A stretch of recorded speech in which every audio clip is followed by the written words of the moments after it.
I would like to share with you the topic Understanding Advaita Philosophy. Advaita Philosophy is a very profound philosophy, a very sophisticated philosophy. In the history of philosophies, Advaita Philosophy reached the common man much later than the Sankhya philosophy or the Vaisheshika philosophy. It was in the forest with the Advaita Gurus. It was Sri Adi Shankaracharya who brought that Advaita philosophy from the forest to the land.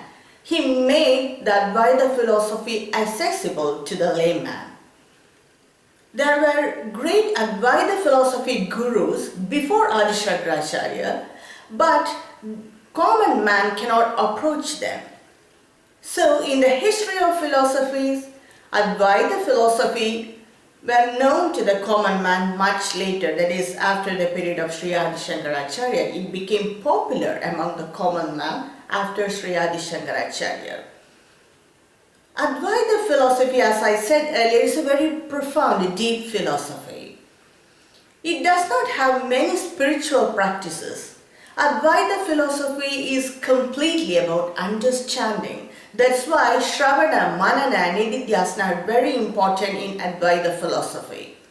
In other philosophies like Yoga philosophy or duality, all there, some spiritual practices are important.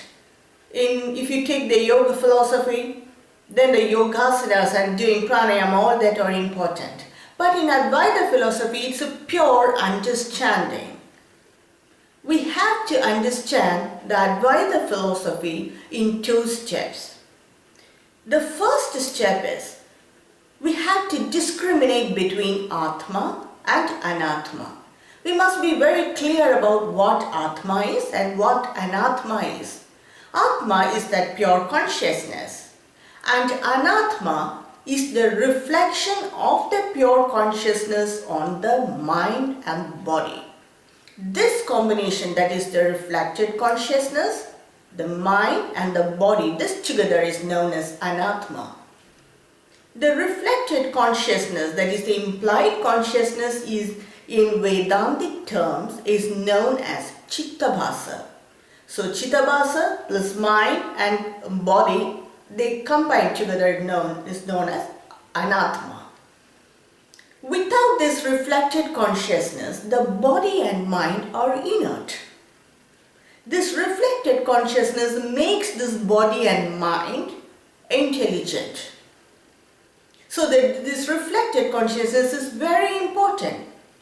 An example can make this concept very clear. Suppose, let us imagine that there are some clay pots in the garden filled with water, and the sunlight falls on this water. So you can see the image of the sun. The image of the sun is like the sun, but it does not exactly have all the properties of the sun, just like the heat, the radiation, the brightness. Even that image is dependent on the water we keep. If that water is pure, then the image will be very clear. If that water is muddy, then that image will be a little bit distorted. It will not be clear. So here we have to compare the clay pot with our physical body, and the water in that pot with the mind, and the image with the Chidabasa. Depending upon the purity of the mind, the consciousness, reflected consciousness image will be more sharp and clear. So that person will be more intelligent, understanding than the rest of the other. It all depends upon the purity of the mind. Without this reflected consciousness, as I said earlier, the body and mind cannot become active. It is this reflected consciousness, that is the Chidabasa, which transfers the nature of Atma to Anatma.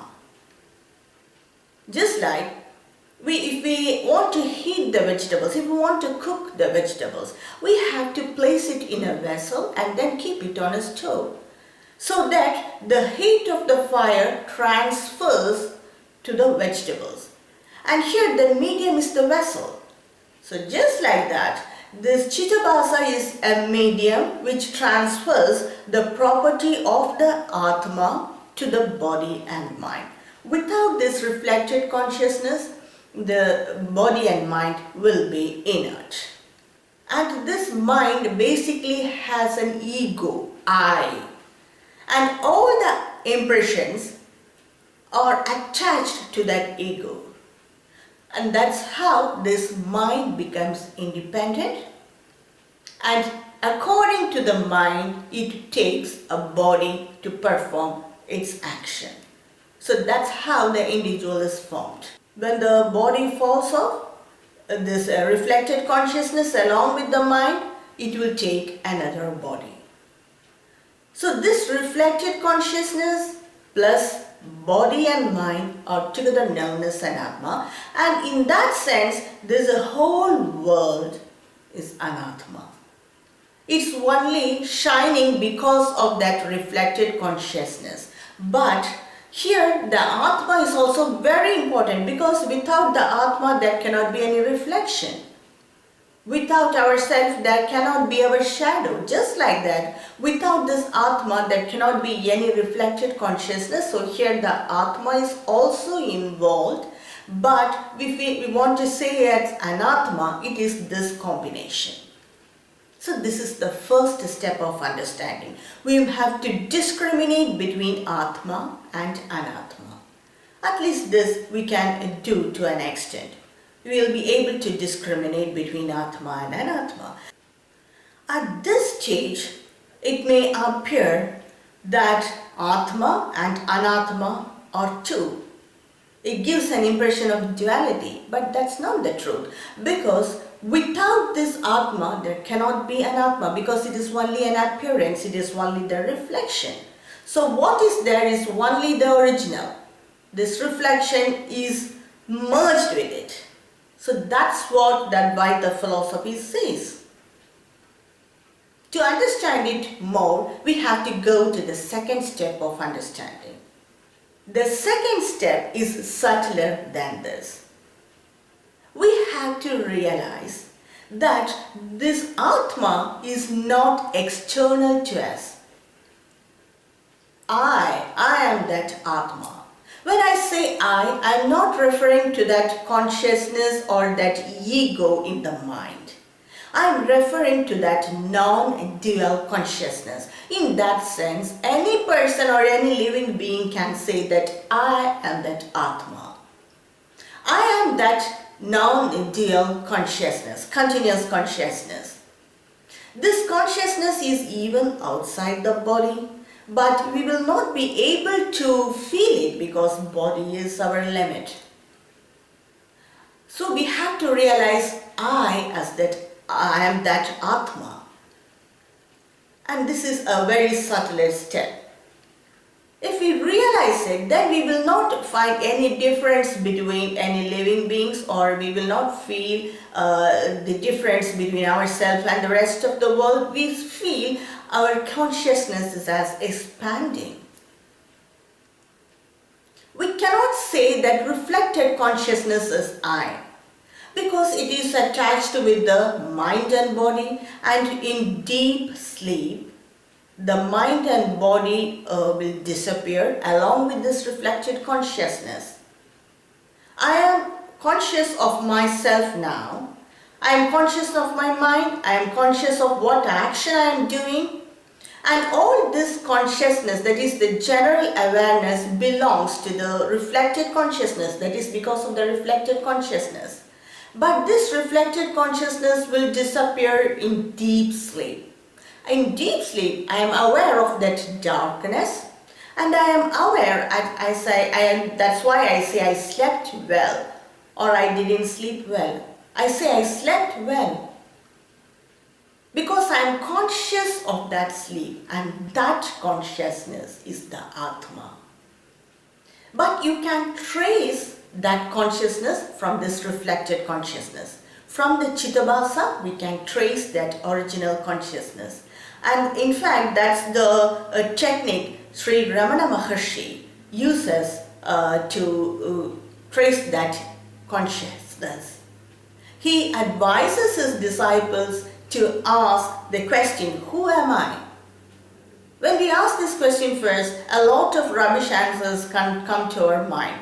It's all connected with Anatma. Because at present, we are conscious of our mind or body, we are conscious of our status, or we are conscious of our family, or we are conscious of our ego, or conscious of our intellect. So all these answers come to the mind first when we ask the question, who am I? But when we keep on asking that question, who am I, then we can feel or experience that consciousness shifting from Anatma to Atma. So that's one of the techniques Sri Ramana Maharshi uses to trace Atma. We must be able to realize that I am that Atma. Advaita philosophy does not deny the existence of the world or does not deny the plurality. It only emphasizes that this world or this plurality or this world as individuals, it's only the reflection of that pure consciousness. You can say it as Brahman or you can say it as Atma. It is the reflection of that Atma. And so it does not have any truth in it. It disappears after some time. And Advaita philosophy is only the shifting of consciousness from Anatma to Atma. So that's Advaita philosophy. And so what is the use of this philosophy?